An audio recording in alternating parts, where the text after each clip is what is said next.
শুভ সকাল সবাইকে। শুভ মহাসপ্তমী সবাইকে। আমরা এখন ঘট আনতে যাচ্ছি ঠাকুরের, তাই জন্য আমরা দুজন রেডি হয়ে এসেছি। এখনো কেউ রেডি হয়ে আমাদের ভাই বোনদের মধ্যে পৌঁছাতে পারেনি, আদার দেন সবাই আস্তে আস্তে আসছে। আর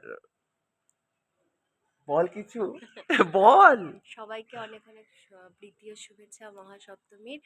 এখন আমরা ঘট আনতে যাচ্ছি, মায়ের মণ্ডপে যাচ্ছি, এরপরে দেখা যাক কি হয় না হয়, আপনাদের সব দেখাবো। ঠিক আছে, চেষ্টা করবো আমরা আপনাদের সবকিছু দেখানোর অ্যান্ড ইয়ে করার। কেন আর শান এখন ঘুমাচ্ছে, তাই জন্য আমার ফোনটা থেকে করছি। মেবি ক্যামেরা কোয়ালিটিটা খুবই একটুখানি ডাউন, বাট তাও আমরা চেষ্টা করছি না ব্লগিংটা করার, আর যেন মিস না হয় কিছু।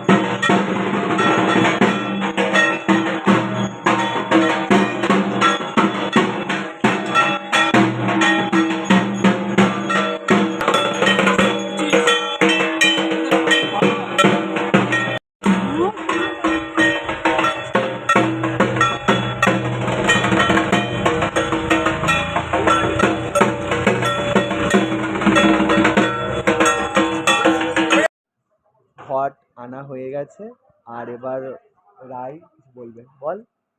মানে আমি আজকে আমার স্বল্প কিছু রোজগার দিয়ে মা কার্তিক আর গণেশের জন্য দুটো সোনার টিপ নিয়েছি। এটা আমার অনেক দিনের ইচ্ছা ছিল, তো সেটা আজকে আমি দেবো। এটা আমার অনেক দিনের ইচ্ছা, আজকে পূরণ হচ্ছে। ও অনেকদিন আগে এটা কিনে রেখেছিল, মানে 1 মাস আগে, তাই তো? 1 মাস আগে কিনে রেখেছিল, বিকজ ওর মনের ইচ্ছের জন্য যে গণেশ আর কার্তিকের মাথার সোনার টিপ নেই, তো ওই জন্য ও নিজের পারিশ্রমিক দিয়ে যতটা পেরেছে ওটা ও কিনেছে, এবং ওটা আজকে ওটা দেবে ঠাকুরমশাইকে। শান, তোকে দেখা যাচ্ছে না তো, তো ওটার জন্যেই। আর ওটা দেবে। আশীর্বাদ করুন যেন আমি আরো ভালো কিছু আমরা আরো যেন, দিতে পারি। হ্যাঁ, আমরা যেন সবাই যেন আরো ভালো করতে পারি, আরো ভালো মানুষ হতে পারি, সৎ পথে থেকে সঠিক কথা বলতে পারি। আর শান, কিছু বলবি? তো কালকে ভ্লগে একদমই দেখা যায়নি। ছিলাম না, কারণ কালকে বন্ধুদের সাথে একটু ঘুরতে যাওয়ার প্ল্যান ছিল। কোথায় কোথায় ঘুরলি তুই? কালকে youth club, Bardhaman youth club, তারপর বর্ধমান কিরণ সঙ্গের কয়েকটা জায়গা, এবং আর কয়েকটা জায়গায় ছোটোখাটো ক্লাবের মধ্যে আমরা গেছিলাম। সকালেও ছিলাম না, রাতেও ছিলাম না, এই কারণে আমি কাল কভার করতেও পারি না, দাদাকে হেল্প করতেও পারিনি। তাই জন্য কালকের ব্লগটা আমাদের খুব ছোট হয়েছে, বাট ওটা আসবে। আশা করছি আজকের ভিডিওতে থাকতে পারবো রাত থেকে। আর রিধি, তুমি কাল কেন ছিলে না? কালকে আমি ওই বাড়িতে ছিলাম। কোথায় ছিলে ওই বাড়িতে? মানে ঠাকুমার বাড়িতে ছিলাম। আচ্ছা, আর প্রচুর রোদ হয়ে গেছে এখানটাতে। হ্যাঁ। দাঁড়া, আয় এখানে, এখানে কেন ছিলে? একবার প্যান্ডেলে এসেছিলাম, ঠাকুরের অঞ্জলি দেখে আবার ঠাকুমার বাড়িতে গেছি। বাড়ি চলে গেছিলে তোমরা? অত মানে কালকে আমাদেরকে দেখতে পাওনি নিশ্চয়ই? না, দিদিকে দেখতে পেয়েছি। দিদিকে দেখতে পেয়েছিলে, দাদাকে দেখতে পাওনি, কারণ দাদার কাজ ছিল। দাদা সে কাজগুলো খুবই প্রাইভেটলি করে, তো সরি ওটার জন্য। আর আমাদের ভিডিওতে যারা খুব কমেন্ট করেছেন, ফ্রুটফুল কমেন্ট করেছেন, তাদের সবাইকে শাউট আউট, খুব ভালো লাগলো। আর আমি তাদের নামগুলো নেব। সে আমার বন্ধু অর্ক, দেবল, শ্রেয়া, মধুপর্ণা, আকাশ, অরুন্ধতী কাকিমা, অয়নদা, থ্যাংক ইউ সবাইকে যারা আমাদের ভ্লগসগুলো দেখছেন আর আমাদেরকে আরও ভালো করার জন্য কনস্ট্রাকটিভ ক্রিটিসিজম দিচ্ছেন। আমরা open to all this things, আমরা আরও ভালো করার জন্য চেষ্টা করতে পারি, সেটাই দেখব। আর থ্যাংক ইউ, বাই।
আজকে আমরা ঠাকুর দেখতে বেরিয়েছি আমার বন্ধুর সাথে। এটা সমন্বয় আমার স্কুল জীবনের ফ্রেন্ড। তো তারপরে আমরা একসাথে এখন ডাক্তারিও পড়ছি। ও কলকাতার একটা কলেজে পড়ে, আমি দুর্গাপুরে পড়ি।